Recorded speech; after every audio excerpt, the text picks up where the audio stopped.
The night was tense aboard the grounded ship as the Zorathi prepared for the arrival of their reinforcements. The approaching spacecraft was larger and more advanced than their own, a clear sign that their leaders on Zorath were taking the situation seriously. Kale, Lyra, and Nira worked tirelessly, using every tool at their disposal to protect the Dawson family. They knew the odds were against them, but they refused to give up. As the alien ship entered Earth's atmosphere, the Zorathi activated their diversionary measures. False signals and holographic projections scattered across the sky, confusing the incoming vessel and leading it away from the village. For a moment, it seemed like their plan might work. The larger ship veered off course, its sensors overwhelmed by the barrage of misleading data. But then, something unexpected happened. A second ship appeared, this one smaller and faster, breaking through the distractions with ease. It headed straight for the village, its intentions clear. Kale clenched his translucent fists, his glowing form flickering with frustration. "They are too persistent," he said grimly. "We cannot hold them off much longer." Lyra stepped forward, her luminous eyes filled with resolve. "Then we do what we must. We reveal ourselves if necessary. We cannot let them harm Adam." Nira nodded in agreement, her analytical mind calculating their next move. "If we create a localized energy field around the house, it may buy us enough time to confront them directly." Working together, the Zorathi deployed the energy field, surrounding the small wooden house with a shimmering barrier. Inside, Claire held Adam close, sensing that something was happening outside. She didn't understand the full scope of the danger, but she trusted Lyra's promise to protect her family. The second alien ship landed just beyond the barrier, its sleek form glinting in the moonlight. A group of Zorathi emerged, their forms taller and more rigid than Kale and his companions. Their leader, a stern figure named Vale, stepped forward, his voice cold and commanding. "You have defied our orders," he said, addressing Kale. "Explain yourselves." Kale stood tall, his translucent form glowing faintly as he faced Vale. "We came here seeking knowledge," he replied calmly. "What we found was far greater than we anticipated. These humans, they are not experiments. They are a testament to the beauty of imperfection, of life itself." Vale's expression remained unreadable, but his tone hardened. "Your emotions have clouded your judgment. This is not about beauty or imperfection. It is about progress, for our species and theirs." Before tensions could escalate further, Lyra stepped forward. "If you take Adam, you risk destroying everything humanity represents. Their strength lies in connection, in love, in hope. Do you truly believe our people will benefit from stripping that away?"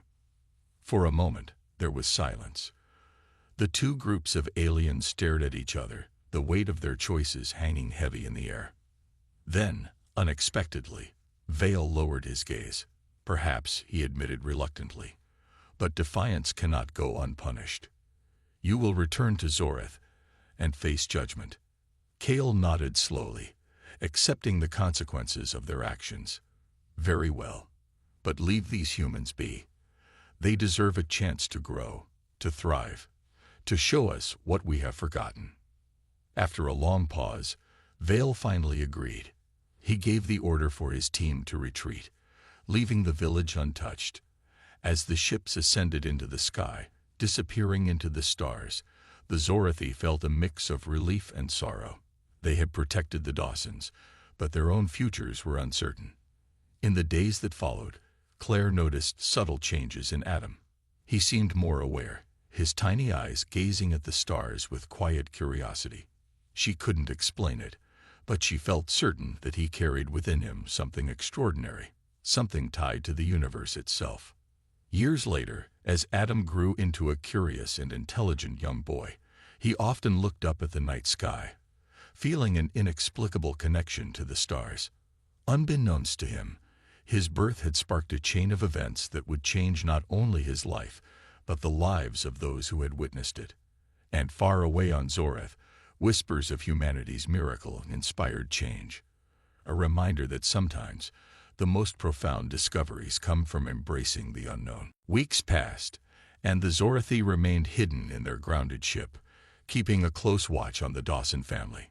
Claire had not told Ethan about Lyra's visit, unsure of how he would react. Instead, she kept the secret to herself, her mind replaying the alien's words over and over. She felt a mix of fear and gratitude. Fear of what might come, but also gratitude for the protection Lyra had promised. The days were quiet in the village, with the rhythm of life continuing as usual. Claire and Ethan cared for Adam, their love for him growing stronger with each passing day.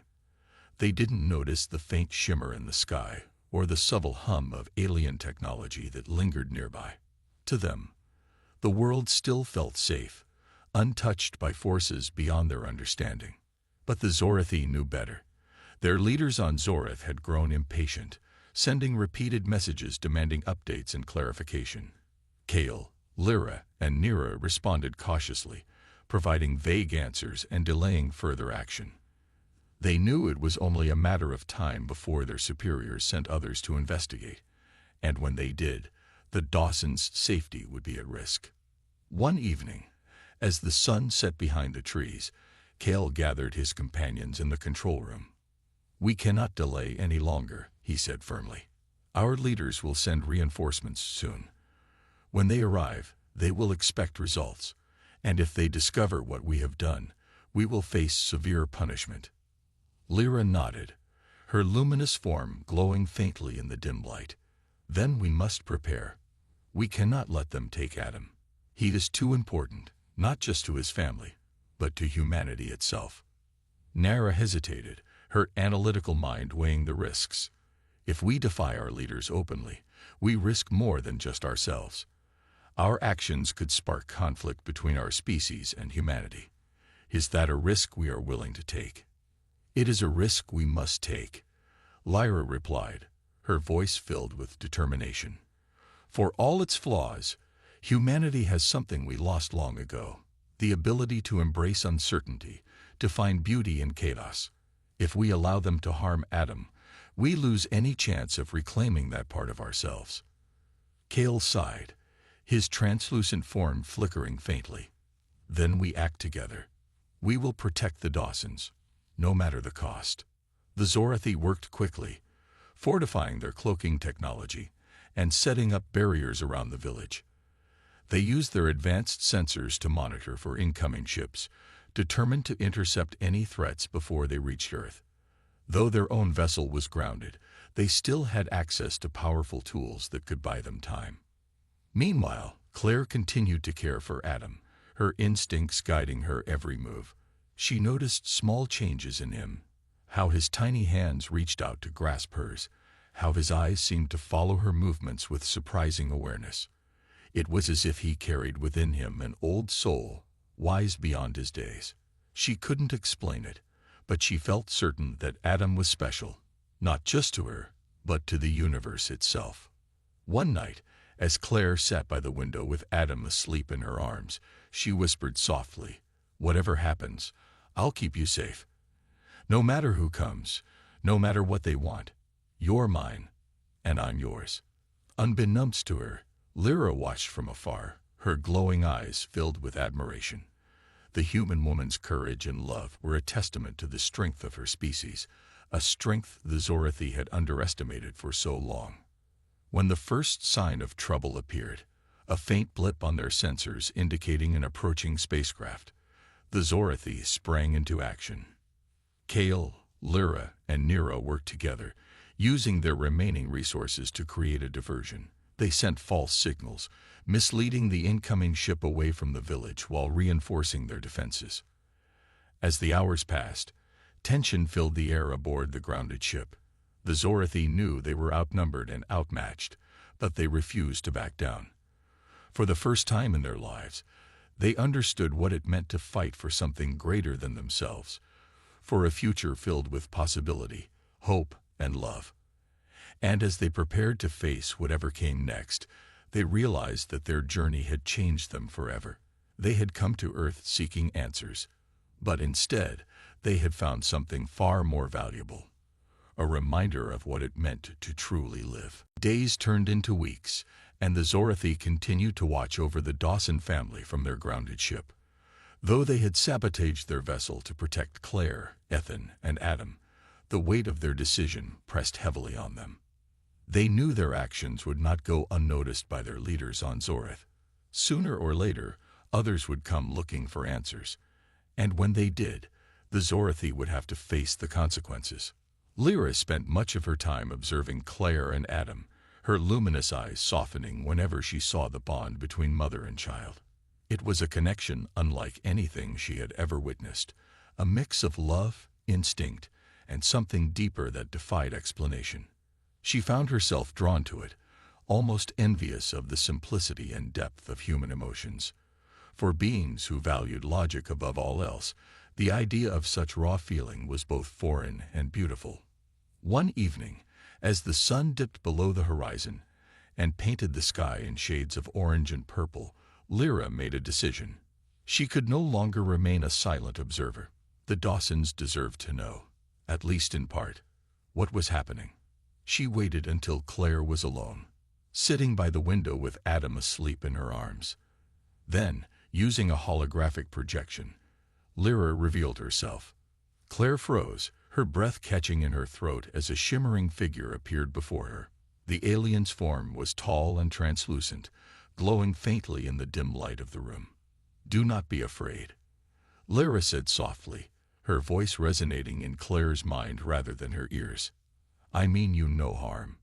For a moment, Claire couldn't speak. Her heart raced, torn between fear and curiosity. Finally, she managed to whisper, "Who? What are you?" "I am Lyra," the alien replied. "I come from a distant world. My companions and I have been watching you and your family. We mean no harm, but we have discovered something extraordinary about your son." Claire tightened her grip on Adam, her protective instincts kicking in. "What do you want with him?" Lyra hesitated, choosing her words carefully. "Your people possess a gift, a spark of energy that accompanies new life. It is rare and powerful, and it has caught the attention of others like me. Some may seek to take him, to study him, but I have chosen to protect you." Tears welled up in Claire's eyes as she processed Lyra's words. "Why are you telling me this?" she asked, her voice trembling. "What can I do against whatever you are?" "You cannot fight them," Lyra admitted, "but you can trust me. I will do everything in my power to keep you safe. If anything happens, if strangers come asking questions, do not let them near Adam. Promise me." Claire nodded slowly, though her mind was overwhelmed. "I promise," she whispered. "But why are you helping us?" Lyra's glowing form flickered faintly, as if touched by emotion. "Because you have shown me something I have forgotten exists, something my people have lost. The beauty of imperfection, of love, of hope. Your son carries within him infinite possibilities. He is a reminder that life is not meant to be controlled but to be lived." With those words, Lyra faded away, leaving Claire alone with her thoughts. Outside, Ethan returned from tending the garden, unaware of what had just transpired. Claire looked down at Adam, her heart swelling with gratitude and fear. She didn't fully understand who or what Lyra was, but one thing was clear: her family was no longer alone in the universe. Back aboard the ship, Kale and Nira questioned Lyra's decision to reveal herself. "You risked exposure," Kale said, his tone tinged with concern. "If our leaders learn of this, they will find out eventually," Lyra interrupted, her voice steady. "But for now, Claire knows to be cautious. That is all that matters." The Zorathi fell silent, each grappling with the choices they had made. They had crossed a line, breaking every rule they had ever known. Yet in doing so, they had discovered something far greater than science or logic: the courage to protect something precious, even at great personal cost. And as they gazed down at the small wooden house where the Dawsons slept peacefully, they felt a quiet sense of purpose, a reminder that sometimes the most profound acts of bravery come from following the heart. not the mind. The response from Zorath arrived sooner than the Zorathi expected, its message brief but commanding. Their leaders had reviewed the initial report and were intrigued by the discovery of the energy surge tied to human birth. However, they demanded more specific details about the location of the phenomenon and a plan for further study. The tone of the message was clear. Failure to comply would result in severe consequences. Cale read the transmission multiple times, his translucent form flickering faintly as he processed the implications. "They want proof," he said finally, his voice tight with frustration. "They will not accept vague observations. They will demand to see it for themselves."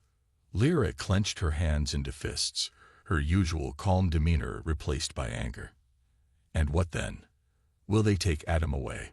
Experiment on him until there is nothing left of the child we've observed?" Neera stepped forward, her expression thoughtful. "Perhaps there is still time to protect them. If we can delay or mislead our leaders, we may buy the Dawsons some time. But it will require careful planning and risk." The three aliens fell silent, each lost in their own thoughts. For beings who had always followed orders without question, the idea of defying their superiors was almost unthinkable. Yet the thought of allowing harm to come to Claire, Ethan, and Adam filled them with an unfamiliar sense of guilt. Back in the village, life carried on as usual. Claire sat near the window, cradling Adam in her arms as he slept. Her face glowed with love and exhaustion, the weight of motherhood settling gently on her shoulders. Ethan worked outside, tending to the small garden that provided food for their family. He paused occasionally to glance toward the house, his concern for Claire and Adam evident in his gaze. The Zorathi watched them closely, their sensors picking up every detail. They noted how Claire's presence seemed to soothe Adam, calming him when he stirred in his sleep. They observed how Ethan's steady work reflected his determination to provide for his family. These simple acts of care and devotion spoke volumes about humanity's resilience, a strength rooted in connection rather than control. As night fell, Lyra made a decision. "We cannot wait any longer," she said firmly. "If we are to protect them, we must act now. Misleading our leaders will only delay the inevitable. We need to ensure the Dawsons' safety permanently." Cale nodded slowly, his glowing form dimming slightly as he considered her words. "What do you propose?" Lyra took a deep breath, her luminous eyes filled with resolve. "We sabotage our ship. Make it impossible to leave Earth until we find a way to shield the Dawsons completely. It is risky, but it may be our only chance." Neera hesitated, her analytical mind weighing the risks and benefits. "If we do this, we risk punishment upon our return to Zorath. Our actions could be seen as treason." "We are already traitors in their eyes," Lyra replied sharply. "By withholding information, we have crossed a line. At least this way, we can ensure the Dawsons survive." After a long silence, Cale finally agreed. "Very well. We proceed with your plan, but we must work quickly and carefully. If our leaders detect interference, they will send others to investigate." The Zorathi moved swiftly, disabling key systems within their ship while ensuring their cloaking technology remained intact. They erased all data related to the Dawsons' location, leaving behind only vague references to the general region. When they finished, the ship was grounded, unable to leave Earth until repairs could be made, a process that would take months, if not years. As dawn broke over the village, the Zorathi felt a mix of relief and unease. They had taken a bold step to protect humanity, but the cost of their actions remained uncertain. For now, though, Claire, Ethan, and Adam were safe, and in that knowledge, the Zorathi found a strange kind of peace, a reminder that sometimes the greatest strength lies not in logic, but in the courage to defy it. The debate among the Zorathi grew heated, their usually calm and logical discussions now tinged with emotion. Back aboard their ship, Cale and Lyra stood on opposite sides of the control room, their glowing forms flickering faintly as they argued. Neera remained quiet, her analytical mind weighing the options carefully before she spoke. "We cannot ignore what we have discovered," Cale insisted, his voice firm but measured. This phenomenon, this energy tied to human birth, is too significant. Our leaders need to know. They may decide to intervene, to study it further. Lyra shook her head, her luminous eyes flashing with determination. And what then? If we reveal this to our leaders, they will see humans as experiments, not beings. They will take Adam, Claire, and Ethan apart piece by piece to understand what makes them unique. Is that what you want? To destroy the very thing we've come to admire? Cale hesitated, his form dimming slightly as he considered her words. I do not wish to harm them. But withholding this information could be seen as betrayal. We are scientists, Lyra. Our duty is to share knowledge, not hide it. Nara finally stepped forward, her presence calming the tension in the room. Perhaps there is a middle ground, she suggested. We can report our findings without revealing the exact location of these humans. We can emphasize the importance of observation over interference. Lyra sighed, her shoulders slumping slightly. Even that carries risks. Once our leaders know about this energy, they will stop at nothing to uncover its secrets. Humans are fragile, Nara. They may not survive such scrutiny. The weight of their decision hung heavy in the air.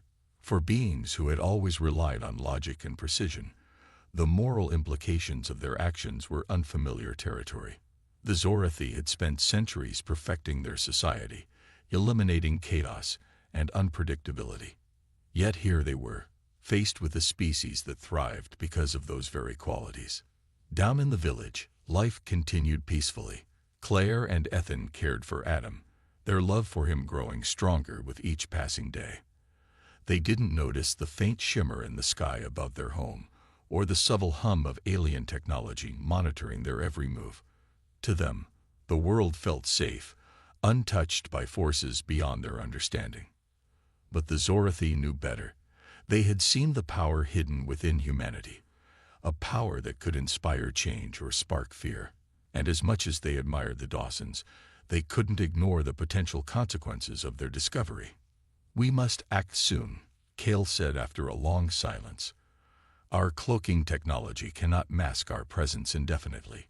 If we stay much longer, we risk detection, not just from humans, but from others who might sense the energy surge. Lyra nodded reluctantly. Then we must make a choice. Protect them or expose them.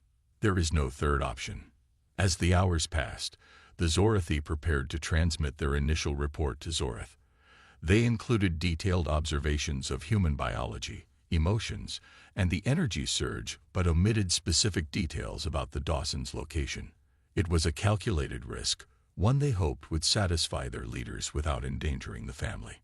Yet even as they sent the transmission, doubts lingered in their minds. What if their superiors demanded more? What if they ordered the extraction of Adam for further study? The thought weighed heavily on Lyra, who found herself staring at the small wooden house below. They deserve a chance, she whispered, almost to herself. To live, to grow, to become whatever they are meant to be. Cale placed a translucent hand on her shoulder, his gesture one of quiet support. Then we must be ready to defend them, he said softly, no matter the cost. For the first time, the Zorathi felt the burden of responsibility not just to their own kind, but to another species entirely. As they waited for a response from Zorath, they knew their lives, and perhaps the fate of humanity, would never be the same. The Zorathi continued their observations, their minds buzzing with questions and theories. Back aboard their ship, they reviewed the data collected during Adam's birth, each piece of information adding to the growing mystery. The energy surge that had accompanied his first breath was unlike anything they had ever encountered, a blend of biology, emotion, and something unexplainable. It was as if the moment of birth wasn't just the start of a new life, but the ignition of a spark that connected the child to the universe itself. Cale stood near the control panel, his glowing form flickering faintly as he processed the implications. If what we're seeing is true, he said slowly, then every human child carries within them not just potential but purpose. Their existence isn't random. It's tied to something greater. Lyra nodded, her luminous eyes reflecting a mix of wonder and unease. But what does that mean for us? For our own species, we've always believed perfection lies in control, designing life down to the smallest detail. Yet here is proof that chaos, unpredictability, might hold its own kind of beauty. Nera, ever the analytical thinker, chimed in. Perhaps it's not about choosing one over the other. Maybe there's a balance we've been missing. Humans thrive because they embrace both, their flaws and their strengths. They accept uncertainty as part of life. The conversation lingered in the air, heavy with meaning. For beings who prided themselves on logic and precision, the idea of embracing uncertainty felt foreign, even dangerous. Yet the evidence before them was undeniable. Humanity's ability to adapt, to grow, stemmed not from perfection, but from imperfection, from the very flaws the Zorathi sought to eliminate. Meanwhile, in the village, Claire and Ethan adjusted to life with their newborn son. Adam slept peacefully in a small cradle by their bed, his tiny chest rising and falling with each breath. Claire watched him intently, her face soft with love and exhaustion. "He's so small," she murmured, reaching out to touch his hand. "But he feels important, like he's meant to do something special." Ethan smiled, though his eyes betrayed a hint of worry. "Every parent thinks that about their kid," he said gently. "But you're right. There's something about him. I can feel it too." The Zorathi observed this exchange, their sensors picking up the subtle shifts in emotion.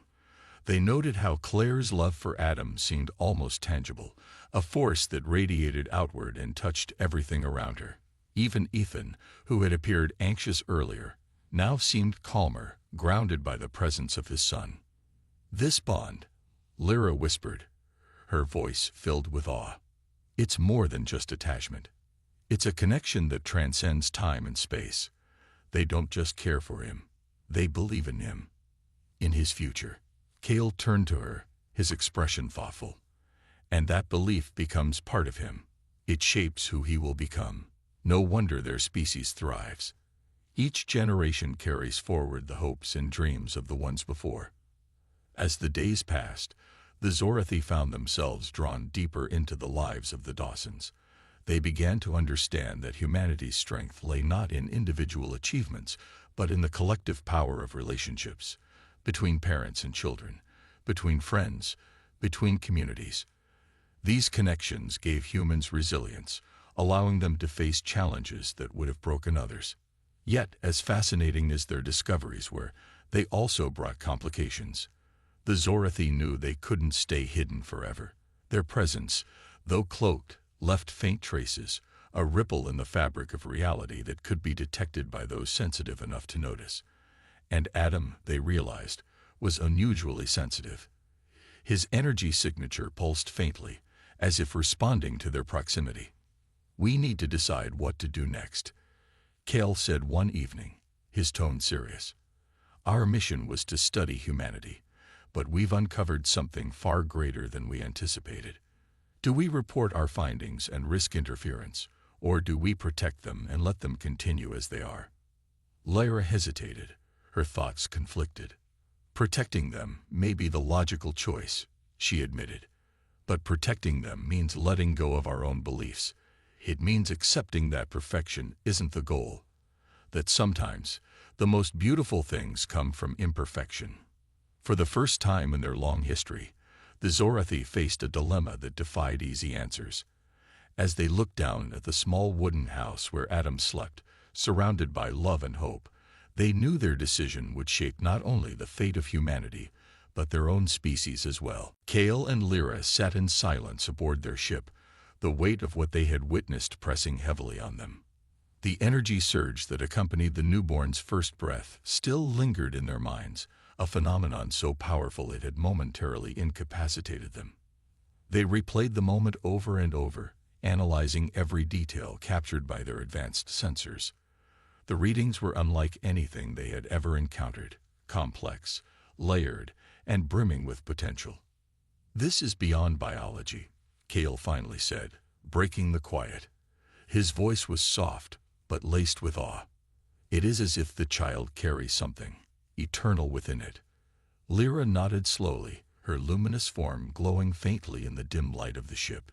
Yes, but what does it mean? Is this unique to humans, or could other species share this trait? And why does it affect us so strongly? Nira joined them again, her analytical mind working tirelessly to piece together the puzzle. I have run simulations based on the data, she explained. The energy appears to be tied not just to life itself, but to possibility. Each human child seems to carry within it an infinite number of paths, choices, experiences, futures, all encoded in that single moment of birth. Cale frowned, his translucent brow furrowing slightly. Infinite possibilities. That would explain why humans adapt so well to change. Their very existence is built on unpredictability. But for us, Lyra interjected, her tone thoughtful, unpredictability is dangerous. We thrive on control, precision. Our society has no room for chaos. Yet here we are, witnessing something beautiful born out of uncertainty. The Zorathi fell silent once more, each lost in their own thoughts. For beings who valued logic above all else, the concept of beauty emerging from chaos was both fascinating and unsettling. It challenged the very foundation of their beliefs, forcing them to question whether perfection truly lay in control or in the freedom to explore the unknown. Back in the village, life continued as usual. Claire rested in bed, her exhaustion giving way to joy as she gazed at her newborn son. Ethan sat beside her, holding the baby gently in his arms. He whispered softly to the child, naming him Adam. "You're going to do great things," he said, his voice thick with emotion. "We don't know what the future holds, but whatever it is, we'll face it together." The Zorathi observed the scene, their hearts, if they could be called that, stirring with unfamiliar feelings. They had always seen emotions as weaknesses, flaws that clouded judgment and led to mistakes. Yet here was proof that emotions could also be strengths, binding individuals together in ways that transcended logic. As the day wore on, Cale made a decision. "We need to observe further," he said firmly. "This is too significant to ignore, but we must proceed carefully. If our presence is detected, it could have unintended consequences." Lyra agreed, though a part of her felt uneasy. She couldn't shake the feeling that they were intruding on something sacred, something meant to remain private. Still, her curiosity outweighed her hesitation. "Very well," she replied. "But let us remember what we are dealing with. These humans may seem fragile, but there is power in them, a power we are only beginning to understand." Over the next few hours, the Zorathi focused their attention on Adam. Their sensors revealed subtle fluctuations in his energy signature, as if his presence alone was reshaping the world around him. Even the air seemed different near him, charged with a quiet vitality that defied explanation. For Cale and Lyra, the experience was humbling.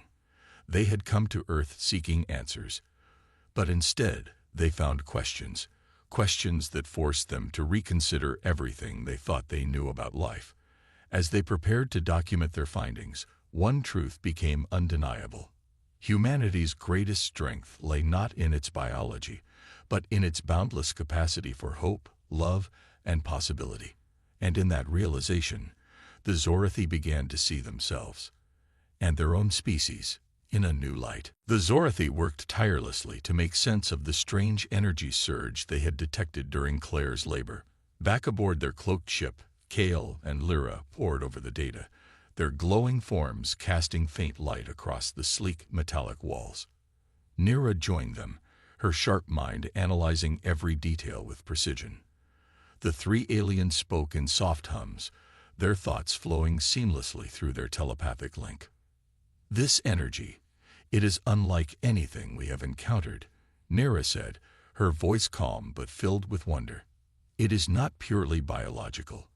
There are traces of something more, something akin to consciousness." Cale leaned closer to the screen, his translucent fingers brushing against the holographic display. "Consciousness in an unborn child. That is impossible. Even among our own kind, Consciousness develops gradually after birth. Lyra shook her head, her luminous eyes fixed on the readings. Perhaps it is not impossible for humans. Look at how their emotions shape everything they do. Could it be that their feelings leave an imprint, a mark on the child even before it is born? Nara hesitated, considering the idea. If that is true, then human reproduction is far more complex than we realized. It is not just about creating life. It is about passing down memories, hopes, and even fears. Their children are born already connected to their parents' experiences. The thought sent a ripple of unease through the group. The Zorathi prided themselves on their logical approach to life. They engineered their offspring meticulously, ensuring each new generation was free of flaws. Emotion played no part in their process. It was seen as unnecessary, even dangerous. Yet here was evidence that humanity's chaotic, emotion-driven methods produced something profound, a spark of infinite potential. Meanwhile, back in the small wooden house, Claire and Ethan were nearing the final stages of childbirth. Claire's face was pale but resolute, her strength unwavering despite the pain. Ethan stayed by her side, wiping sweat from her brow and whispering words of encouragement. "You're amazing," he murmured. "Just a little longer. We're almost there." The Zorathi watched intently, their sensors capturing every heartbeat, every breath. When the baby finally emerged, crying loudly, the room seemed to fill with an invisible force, a surge of energy that radiated outward. It was brief, lasting only a few seconds, but its impact was undeniable. Once again, Kale and Lyra staggered, their minds overwhelmed by the intensity of what they had witnessed. "What is happening to us?" Lyra asked, steadying herself against the console. Her voice trembled slightly, betraying her usual composure. Kale took a moment to recover, his form flickering faintly as he regained his balance. "I do not know. But whatever this energy is, it is powerful enough to affect us, even at a distance. Humans may not understand it, but it is central to who they are." Back in the village, Ethan cradled the newborn in his arms, tears streaming down his face. Claire smiled weakly, reaching out to touch the tiny hand that grasped reflexively at her finger. The bond between them was palpable, a connection so strong it seemed to transcend time and space. For the Zorathi, the implications were staggering. If human children were born with traces of consciousness encoded within them, then each birth was a miracle, a unique creation imbued with endless possibilities. It challenged everything they believed about existence, forcing them to confront questions they had never dared to ask. As the sun rose higher in the sky, painting the world in warm hues of gold and orange, the Zorathi knew their mission had taken a profound turn. Humanity was not just a species to be studied, it was a mystery that defied explanation. And as they prepared to delve deeper into their findings, one thing became clear. The act of human birth was far more extraordinary than they could have ever imagined. The Zorathi spent hours observing Claire and Ethan, their curiosity growing with each passing moment. The couple's home was modest, a small wooden house surrounded by tall trees that swayed gently in the breeze. Inside, the air was thick with tension, but also with a deep sense of connection. Claire lay on a bed, her breathing labored as she endured the pains of labor. Ethan stayed close, holding her hand and offering words of comfort, though his own anxiety was evident in the way he paced when he thought she wasn't looking. Kale and Lyra monitored everything from their cloaked ship, which hovered silently above the forest canopy. Their advanced instruments allowed them to see and hear every detail, even the faintest whispers between Claire and Ethan. "She is strong," Lyra noted, her voice calm but tinged with admiration. "Her body is enduring immense strain, yet she does not falter." Kale nodded, his glowing form shifting slightly as he leaned forward to examine the data on their screens. "Yes, but it is more than strength. There is something emotional driving her. Look at him, Ethan. He is terrified, yet he refuses to leave her side. Such loyalty is rare among species we have studied." Lyra tilted her head, her luminous eyes narrowing, as if trying to decipher a puzzle. "It is strange, Kale. Among our kind, reproduction is a precise process, free of emotion. We design our offspring with care, ensuring they are perfect before they are born. But these humans, they seem to embrace uncertainty. They face pain and fear willingly, driven by something we cannot measure." The two aliens fell silent for a moment, watching as Claire gripped Ethan's hand tightly during another contraction. Her face contorted with pain, but she managed a weak smile when it passed. "You're doing great," Ethan whispered, his voice cracking slightly. "Just keep going. We'll get through this together." The simplicity of his words struck Lyra deeply. She turned to Kale, her expression thoughtful. "Do you think this bond between them plays a role? Could it be that their emotions somehow strengthen them, making them capable of enduring what would break others?" Kale hesitated, considering her question. "It is possible. Emotion has always been a mystery to us. We value logic above all else, but perhaps there is power in feeling, power we do not yet understand." As the night wore on, the Zorathi continued to gather data, noting every change in Claire's condition. They marveled at the complexity of human biology, the way her body worked tirelessly to bring new life into the world. But what intrigued them most was the atmosphere surrounding the event. The room felt charged with energy, a mix of fear, hope, and determination that seemed almost tangible. Then something unexpected happened. Just as Claire began to push, a sudden surge of activity appeared on the Zorathi sensors. It was unlike anything they had encountered before.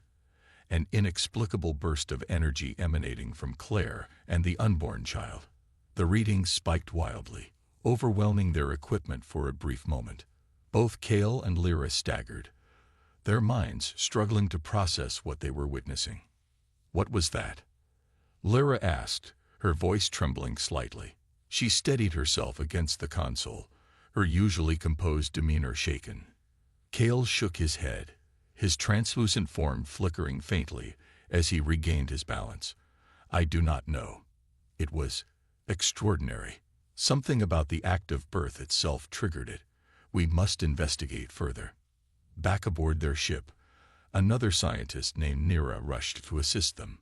She examined the data carefully, her movements quick and efficient. "This energy signature, it is unique. I have never seen anything like it.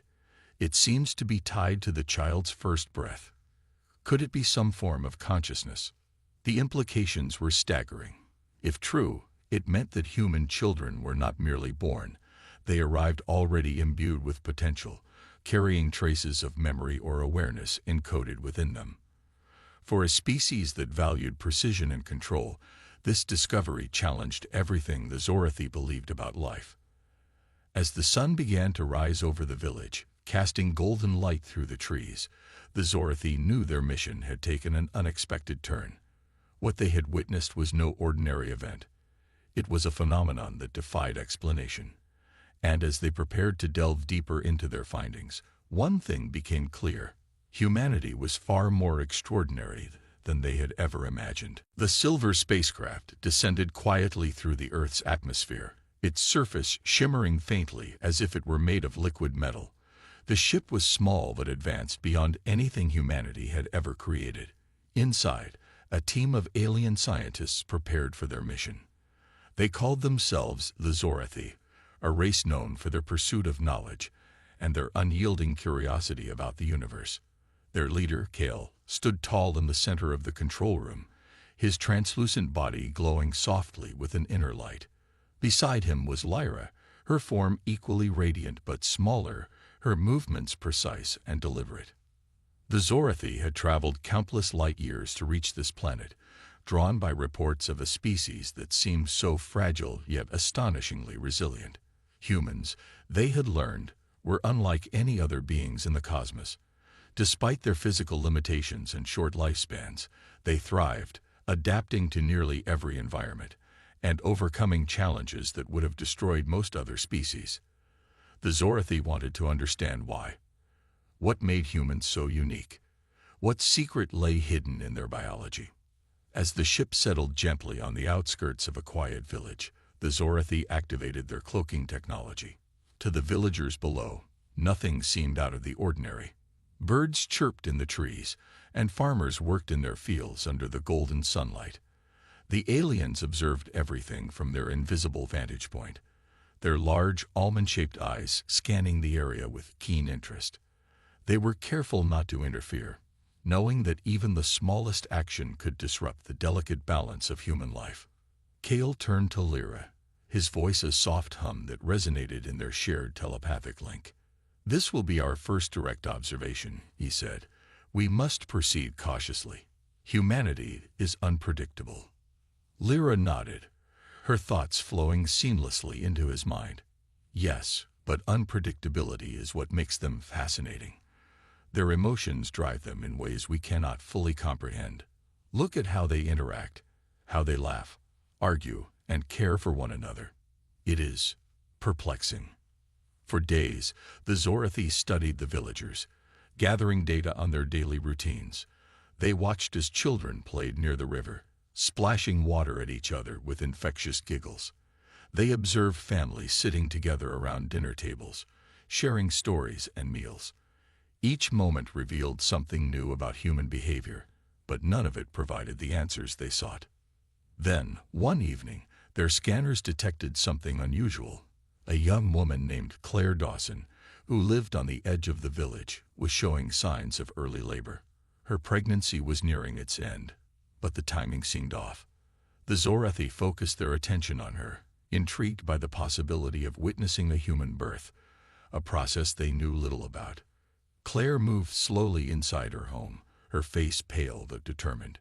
Her husband, Ethan, hovered nearby, his hands clenched into fists as he tried to stay calm. He whispered words of encouragement, though his voice trembled with worry. The Zorathi watched intently, their sensors picking up every detail of Claire's condition. They noted the complexity of her body's functions, the way her heart raced and her muscles strained. It was both remarkable and unsettling. "This is far more intricate than we anticipated," Kale murmured, his tone tinged with awe. "And yet, they do this regularly, without hesitation." Lyra tilted her head, her luminous eyes fixed on the scene unfolding before them. "It is not just the biology that fascinates me," she replied. "It is the emotion. Look at them, the fear, the hope, the love. How do they endure such intensity?" As the night deepened, the Zorathi continued their observations, unaware that this event would lead to discoveries far greater than they could have imagined. For now, they remained silent witnesses, their presence unknown to the humans below. But soon, their understanding of life itself would be forever changed.